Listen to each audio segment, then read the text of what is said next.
Hola, ¿cómo están? Paulina Correa me ha pedido que haga un video para hablar sobre temas de libros y literatura y fomento lector y, en fin, lo que, lo que se puede hacer.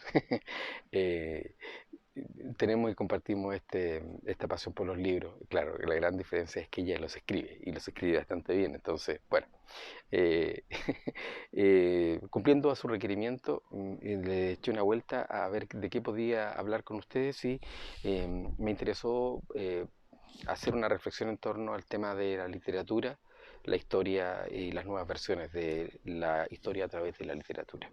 Em, Hay una primera aproximación que quiero hacer a partir de un libro de un autor español que se llama Javier Cercas. Javier escribe sobre la historia española, la transición española a través de este gran libro que se llama Anatomía de un instante. Este libro es un libro que recoge un momento brutal en la historia reciente de España y tiene que ver con la irrupción de un oficial al hemiciclo del Congreso de los Diputados en Madrid, que lanza unas ráfagas, digamos, al aire. A ese momento todos los congresales lo que hacen es ocultarse y se meten bajo sus escritorios y queda este escenario ahí que ustedes lo pueden ver vacío, excepto por algunas personas que quedaron ahí, entre ellas Adolfo Suárez y el otro que no se ve aquí es Santiago Carrillo. Ambos son dirigentes de sus tendencias políticas y son, Adolfo Suárez, el presidente del gobierno español, es además el artífice de la transición española y Carrillo también. Hay toda una negociación permanente, ganar confianzas, y todo eso está descrito. Lo que dice Javier es que, de alguna forma, el comportamiento de estos dos personajes en ese momento tan importante tiene que ver con una historia detrás y con algo que llegó a este punto, es decir, hay un proceso. Y ese proceso está relatado acá con lujo de detalle de una forma maravillosa que pone en cuestión todas las versiones oficiales sobre ese suceso tan importante en la transición española. Javier Cercas, un clásico. Hay muchos otros libros de él que puedo recomendar también, como El impostor, que tiene que ver también con el tema de la transición y todo eso.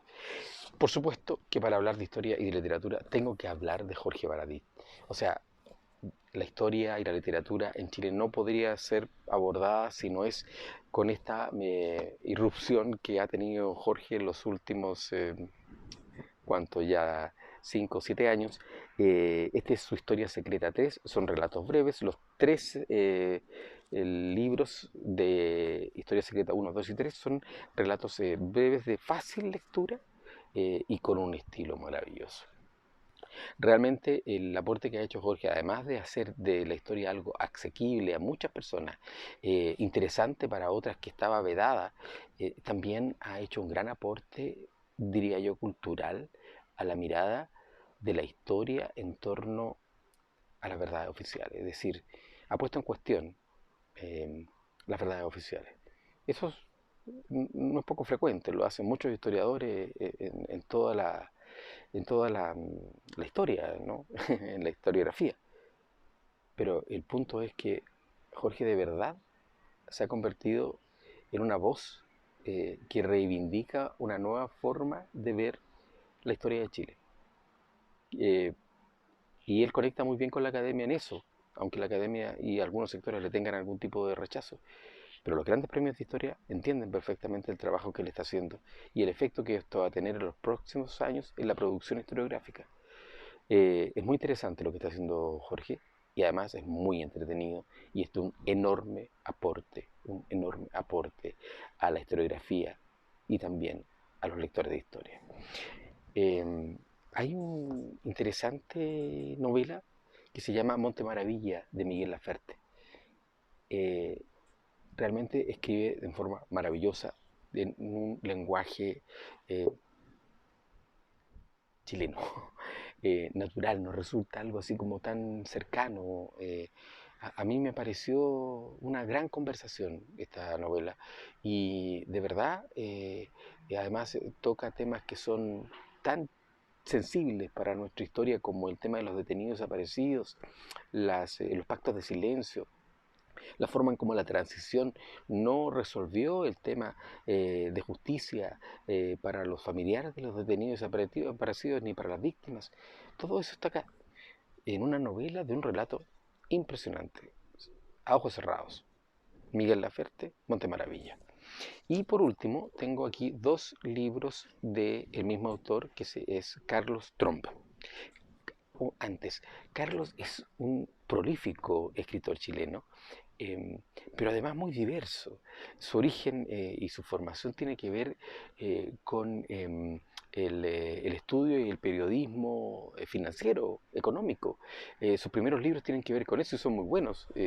Y tiene uno último también que es como una especie de manual para identificar al neoliberalismo, así en 2 o 3 pasos, como una receta, que es un libro muy bien escrito y muy didáctico. Pero también ha incursionado en la historia, lo ha hecho muy bien. Publicó este libro que se llama Balmaceda, la guerra entre los chilenos, que es realmente un libro muy interesante, y también Santa María de Iquique, de la muerte de la República. Ambos son hechos sangrientos, violentos, eh, con mucha pérdida humana. Y lo que yo puedo rescatar del relato de Carlos en estos textos es que en ambos libros se da cuenta de la humanidad y de la cotidianidad de los conflictos políticos y militares, y la represión y las fuerzas, cómo se ordenan las fuerzas partidarias del orden y las partidarias de las transformaciones.